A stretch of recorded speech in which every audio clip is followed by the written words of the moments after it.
Hi everyone, I'm Vinod and welcome to Career Board. This is part two of a five-part video session where we're going to talk about the folks who got the top rank in the IIT exams, the entrance exams, which is reputed to be among the toughest in the world. And we look at where they are right now. So for today's video, we'll be looking at those people who topped the IIT exam between 1980 to 1990. And I already have uploaded a video earlier about folks who topped the exam from the 1960s to 1980. So you should watch that video if you're not seen it already. So let's jump into this video. Okay, so you guys are going to ask me, so what's the purpose behind doing all these videos? So I think it's very important to see like the best students in terms of where do their careers end up and what sort of choices did they make in terms of their advanced education? Did they go in for higher studies? Did they not go in for higher studies? Which colleges did they go to? What sort of career tracks did they have? I think there's a lot of learnings for everyone. So let's look at 1981. So my previous video covered the time till 1980. So 1981, Sanjiva Prasad was a topper. He did his BTech in computer science and engineering from IIT Kanpur. IIT Kanpur was very, very reputed from the 1970s to the 2000s. It had a very strong computer science department. It's among those IITs which had a very close collaboration with MIT and UCLA and so on, a bunch of universities in the US. So it was actually set up with US collaboration, just like IIT Madras was set up with German collaboration and IIT Bombay was set up with, I believe, IIT Delhi was set up with British collaboration. So every IIT had a certain focus, and IIT Kanpur attracted a lot of professors, visiting faculty, and also a lot of course development along with faculty from the best of universities in the US. So the computer science department was top notch because the US was always a front leader when it came to computer science research and development for the past 30, 40 years. So if you look at Sanjeev, he actually went on to do his MS and PhD in computer science from SUNY State University in New York and Stony Brook. Actually, SUNY Stony Brook is pretty much an unknown university. It's not that reputed. It's probably around the ranking from like 50 to 100 among the top 100 universities. But again, wherever you do a PhD in computer science, you'll always have great careers. So after his PhD, he worked for a couple of years in Ithaca. Interesting, because Ithaca is where Cornell University is. He worked in Munich for a couple of years. He was assistant professor at IIT Delhi for a couple of years. That's very interesting. And he continues to be at IIT Delhi. Again, that just speaks volumes for the fact that the people who graduated in 1980 thought about coming back to India and making a great career for themselves. So I think there's something to be learned from this experience, that it doesn't really matter where you do your computer science in the US. You need not necessarily be from the best of universities. You can still have a fantastic career like what Mr. Sanjiva Prasad had. 1982 was Sunil Arya. Sunil did his undergrad in computer science from IIT Kanpur again in 1986, and he actually did his MS and PhD from the University of Maryland, College Park. University of Maryland is again a good university, not in the top 10, top 15, but it's a solid university by itself. And after he did his PhD from there, he was a researcher at Germany for a couple of years, at the Hong Kong University of Science and Technology for a couple of years. And he continues to be associate professor at the Hong Kong University of Science and Technology. I'm personally a little surprised that he's still an associate professor, because ideally when you join a university, you join as assistant professor, and within around 6 years, you finish your tenure and you get into associate professor position. And within another 6, 7 years, you become a full professor. So within 12 to 14 years, you are a full professor. So I'm personally a little surprised that Sunil Arya is still an associate professor. But again, becoming an associate professor is linked to the fact that you have to do a lot of publications, research, and you just need to stand out as among the best in the world in that space. And maybe there are certain places where Sunil had difficulties, but I have no idea. But I'm a little surprised myself that he is still an associate professor. So even though you're the best of students in the IIT exam, that doesn't necessarily mean that you are gonna climb to the acme of your profession, right? I mean, Sunil has done very well in his career, but again, there are others who also done equally well, if not better, by not being the toppers at the IITs or not even going to the IITs. So again, everyone can have a very different career. based on their skills and strengths. Sundaresh Raman, he had an undergrad in computer science from 1983 to 1987. So he studied at IIT Madras, which I probably think he did because it's somewhere close to where he lived. I still think IIT Kanpur was a rage in 1983, but students also choose the IITs very close to where they live because it makes it much easier for them in terms of proximity to where they live. It's much easier for them to visit and come back to their hometowns and so on. So name Sundaresh Raman looks South Indian, preferably from Tamil Nadu. So I'm not surprised that he went to IIT Madras. He went to Yale University to do his PhD in computer science. Yale by itself is not super well known for computer science. Ivy League universities have a bad reputation in the engineering sector. So when you're looking at the Ivy League schools, I think the best Ivy League school out there is Cornell University, which I personally attended. I think that's probably the #1 program among engineering. Harvard, Yale, they really don't have that big a reputation when it comes to an engineering program. I think the University of Illinois Urbana-Champaign, for example, or Georgia Tech has a much better reputation for engineering and computer science compared to, say, Yale or Princeton or Harvard and so on. So he finishes up his PhD from there. Sundaresh, he works in Credit Suisse for a couple of years. He works in the finance sector for a couple of years. He's pretty much in New York for a couple of years. He works at Connecticut in Greenwich. And he works in the Fortress Investment Group. He then works as a managing director in a Hutchin Hill Capital, probably something run by himself or his family members. I'm not sure. Then he worked as a trader for a couple of years. So he's pretty much retired right now. So that's the career of someone who topped the exam in 1983. 1984, Navin Budhiraja, he went to IIT Kanpur once again. So you can see that 1981, 82, 84 folks who went to IIT Kanpur to do their computer science undergrad. He went to Cornell for his PhD, which I think is a tough place to get in. Cornell is as good as, say, Georgia Tech or Wisconsin, University of Wisconsin-Madison, or University of Urbana-Champaign, or University of Michigan when it comes to the computer science program. Prestige and reputation.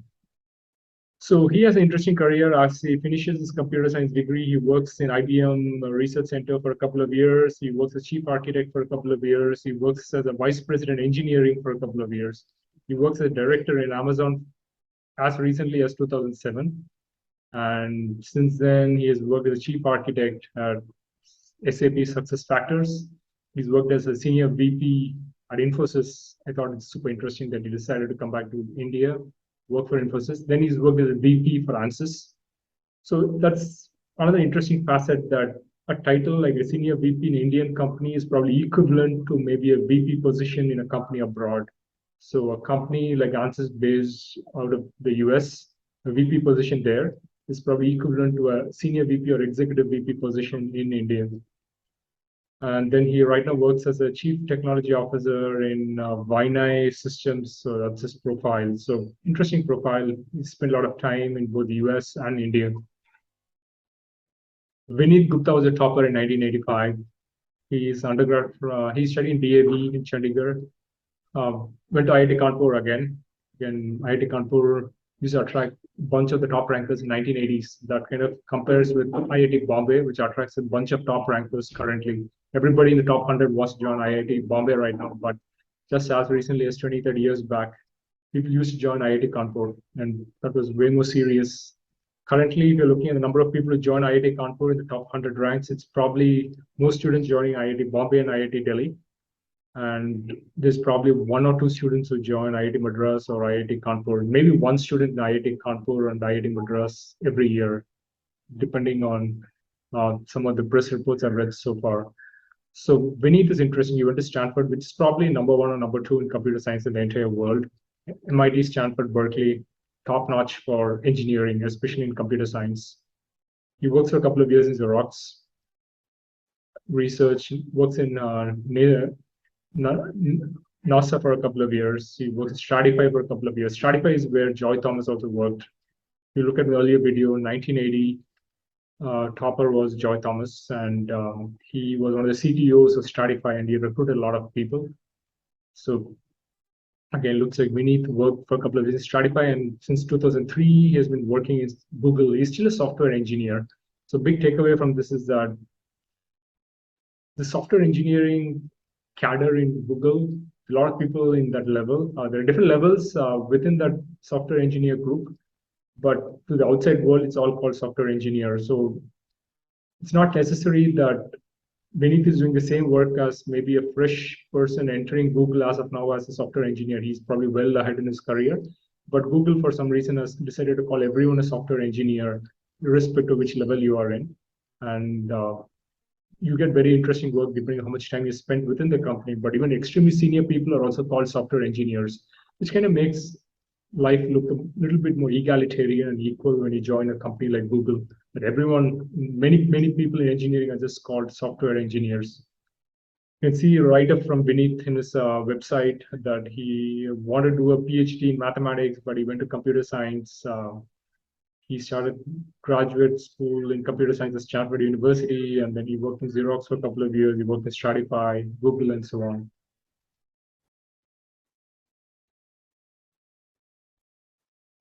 Sanjeev Arora was a topper in 1986. Sanjeev has an interesting profile. Even though he was IIT topper, he didn't join an IIT. He went to MIT to do his undergrad in mathematics and computer science.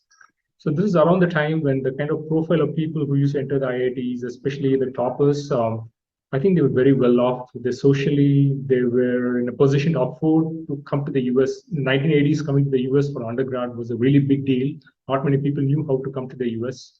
And studying an undergrad in the US was very difficult because it was a time of immense currency controls, and Indians could barely afford to pay for tuition in the US. And the average income in India was much lower than the US. But then people like Sanjeev came to the US very early. He finished his undergrad in 1990. That just means that very well-off families. He did a PhD in computer science from Berkeley in 1994.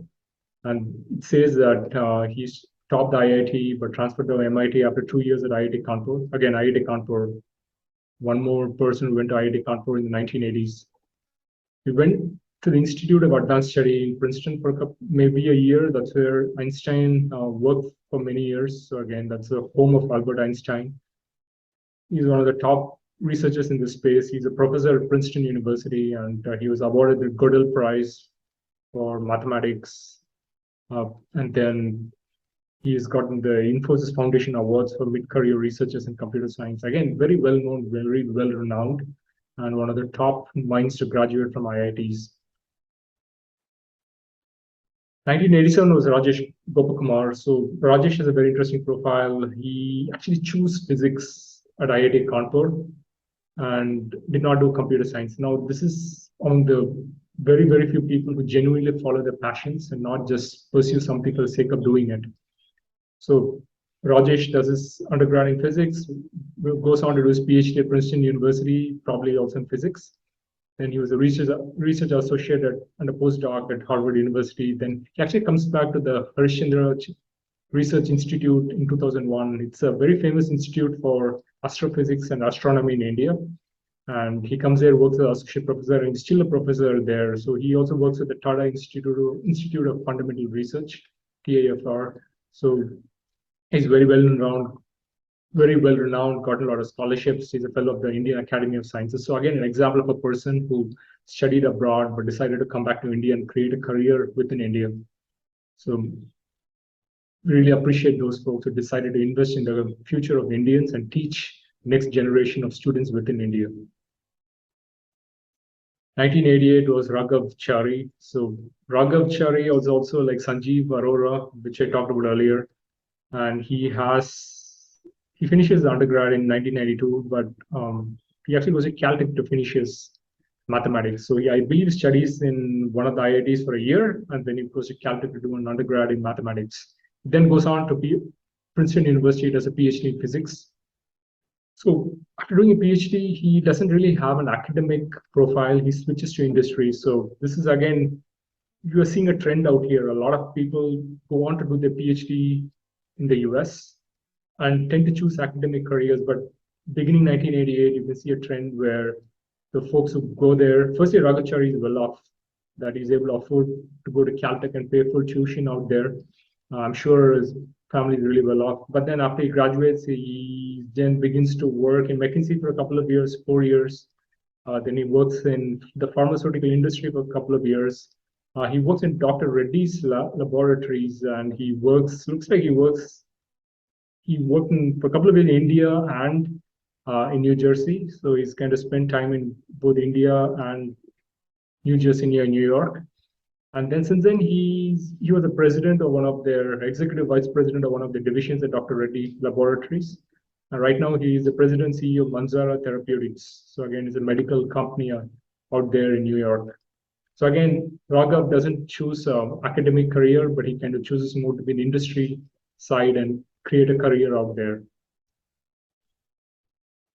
1989 is when Vineet, again goes IIT Kanpur, Vineet Buch, probably. So Vineet goes on to IIT Kanpur, do his undergrad in computer science. 1980s was a complete domination of students who went to IIT Kanpur. And then there's no trace of people from IIT Delhi and so on, because everybody chose IIT Kanpur. It had the best departments out there. Vineet is among the early folks who do not do a PhD in computer science. He does a master's in computer science from Cornell University. Very interesting. And then he works in Oracle for a couple of years. He works in a couple of other companies, like a senior director of engineering at Choreo till the year 2000. Then he was CTO at a company called Carriend during the dot-com boom. He comes back to Oracle as a director. He was a CTO at a company called RIA. Then he runs a company called Blue Run Ventures, a venture capital company. He works as chief product officer. Then he's been working at Google for a long time as a director of product management. Very interesting, because product management acquires people who not only have a career in engineering, but also tend to have MBA degrees. So he's worked as a director at Google till 2018, and he's right now a partner in a venture capital company called Firebolt Ventures. Interesting profile. Something else I found interesting was that in his website, again, I just found some information that he was a long distance athlete, weightlifter, and footballer. And actually, very early on, when he was a student doing his undergrad, he went to the AIIMS Medical Institute in India, where he was diagnosed with ankylosing spondylitis. It's a crippling disease without a cure. So he actually begins to train himself very hard. He had a lot of inflammation in his eyes and internal organs, and he could barely sit or stand or sleep. But then it got worse when he was at Cornell University. But then he started to do a lot of self-directed rehabilitation programs. He decided to walk, bike, hike. So if you look at his website, there's a lot of pictures. His Instagram account is full of him running and doing things like biking and so on. So very interesting. He does skiing. Absolutely fantastic person who's had a lot of challenges, but overcome it really well. He actually adds a note saying that I thought being number one in JEE was tough, but overcoming the disease has been something else. The JEE effort definitely helped with this, help him understand the determination required to not give up. Very, very interesting and motivating person. 1990 was when, again, one more person goes to IIT Kanpur, does their undergrad in computer science. It's a tragedy that the top rankers are not choosing IIT Kanpur anymore, because as late as 1990, people used to still join IIT Kanpur and choose a career there. So Ashish goes to IIT Kanpur, goes on to Stanford to do a PhD in computer science. And since then, he's had an interesting career. He's currently a professor of management science and engineering and computer science at Stanford University. But then he's interested in, he was a assistant professor of computer science at the University of Southern California for a couple of years. And then he's been getting a lot of awards, Rajiv Motwani Mentorship Award. Rajiv Motwani stands out because he's again IIT, I believe an IIT alumni, and he was among the folks who mentored Sergey Brin and Larry Page, the founders of Google. So when they created Google, they were actually actively mentored by Rajiv Motwani. Unfortunately, Professor Motwani had an accident when he was in his house trying to take a bath in a small enclosure he had created for himself, and I think he drowned to death in his pool, unfortunately. So that's Rajiv Motwani. And even when he met his unfortunate death, Sergey Brin and Larry Page did mention that he was one of the most inspirational people who made them create the company called Google. So again, the IIT network has had a substantial impact on the careers of students and have touched the lives of millions, if not billions, through their efforts.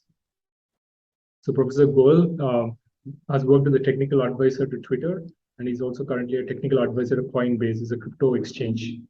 So that's the period from 1981 to 1990. I'm going to stop the video here. If you have questions, let me know in the comments below. Do subscribe to the channel and press the bell icon. I really want you to get more such videos on your feed, and you'll get those updates only if you click the bell icon. That's the way the algorithm is going to send you these videos. And yeah, let me know what you thought about these videos and if you have other questions. Till then, folks, cheers. Have a good one. It's a pleasure talking to you.